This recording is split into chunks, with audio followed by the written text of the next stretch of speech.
Elosztok, ez itt a Reprise újra.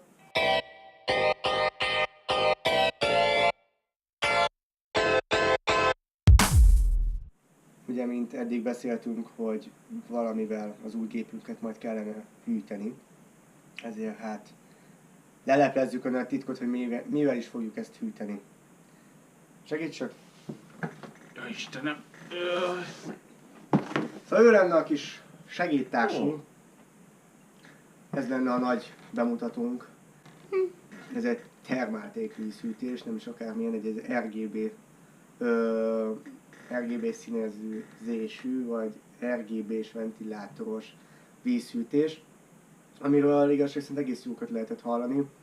Azért is lett ez a választásunk, mert ugye a Asus AuraSync és a memóriánknak a AuraSync-es támogatással együtt szerintem ez a színkombináció elég ütős lesz.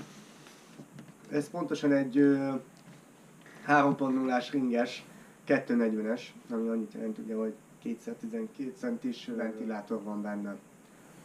Na hát nézzük is meg, hogy mi a doboznak a tartalma.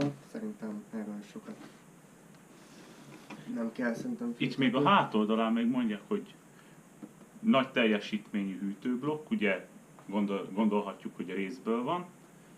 Egy hosszú élettartamú és erős vízpumpa, egy nagy hatékonyságú, amit már elmondtál, két ventilátoros radiátor, ugye a két ventilátor, van hozzá egy külön kontroller is, amire rá tudjuk csatlakoztatni a ventéket, hogy állítsuk a szint. De erre a kontrollerre nem csak maga ezeket a ventilátorokat, hanem esetleg a jövőben tervezünk még több ilyen termálték és RGB színű ventilátort venni, akkor meg tudjuk tenni, és ezt rá is tudjuk közvetlenül, ha jól tudom, csatlakoztatni, és akkor az összes ilyen ventilátort egy színbe tudjuk kezelni, ami szerintem egy egész jó kis dizájnelem lehet a házunkba. Na nézzük meg tényleg, hogy mit rejt.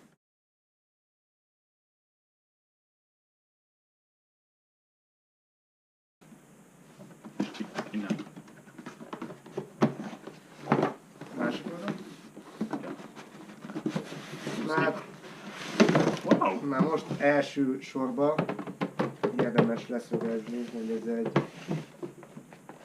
kartondoboz? Kartondoboz.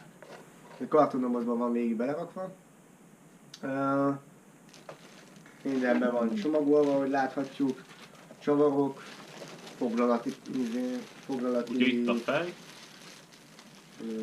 Csomagoláson belül próbálom mutatni. Itt már ugye alapból van hőátadó paszta, ami nagyon szuper, illetve ugye a radiátor. Hát hallod, ez ha 3 g van, akkor sokat mondtam. Na fogd már meg.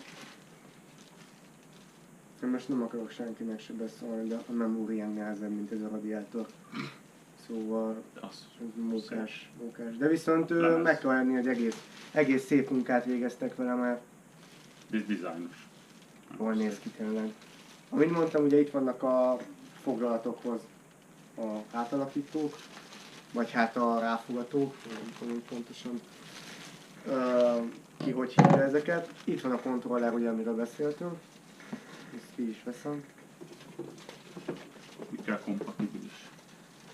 Intelen belül 2011 V3, 2011 1366, illetve a 1150-es foglalatokat, tehát 1156, 55, 51 és 1150-es. AMD-ben meg FM2, FM1, AM3 plusz, AM3, AM2 plusz és AM2-es, illetve interneten lehet hozzá venni AM4-es kitet hozzá, de nekünk erre nem lesz szükségünk, mert az Asus volt olyan kedves, és a Crosser 6-os híróban külön foglalat van erre, hogy akár egy AM3 pluszos hűtést is rá tudunk rakni. Meg közben a kontrollert nézegettem, hogy ez hogy vagy hát igen, kontroller végül is.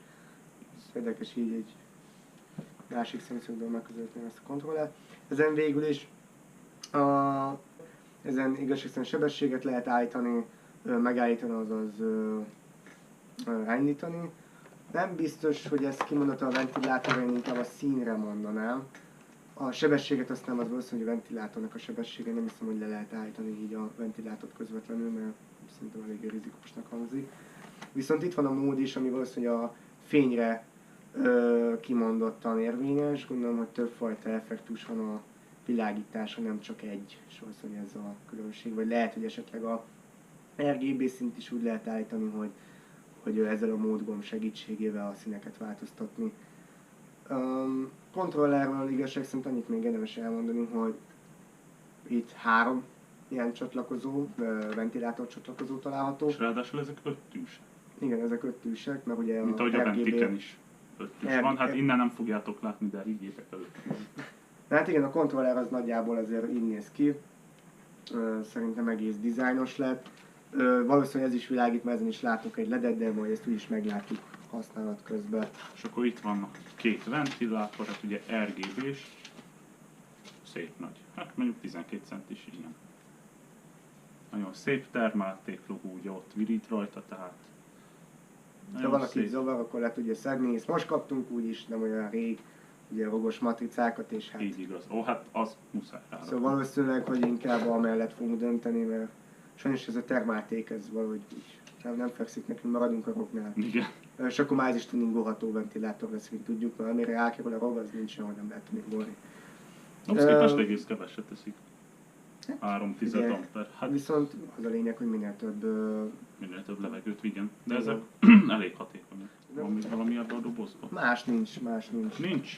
Hát, Szóval... ennyit kaptunk.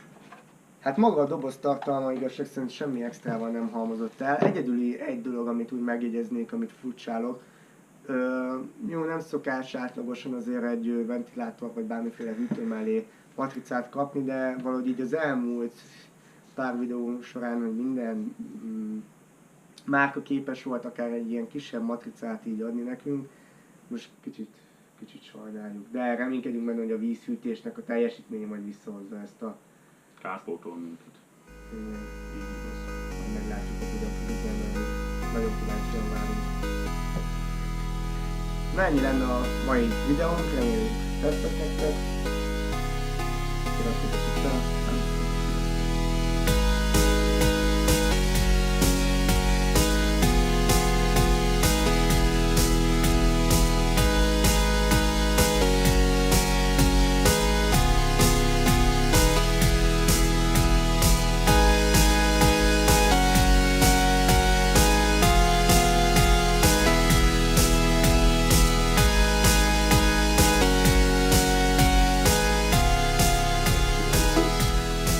Szervusztok, srácok! Ugye megígértük, hogy a hűtéssel fogunk foglalkozni, de... Kezdjük újra? Kezdjük újra inkább. Igen.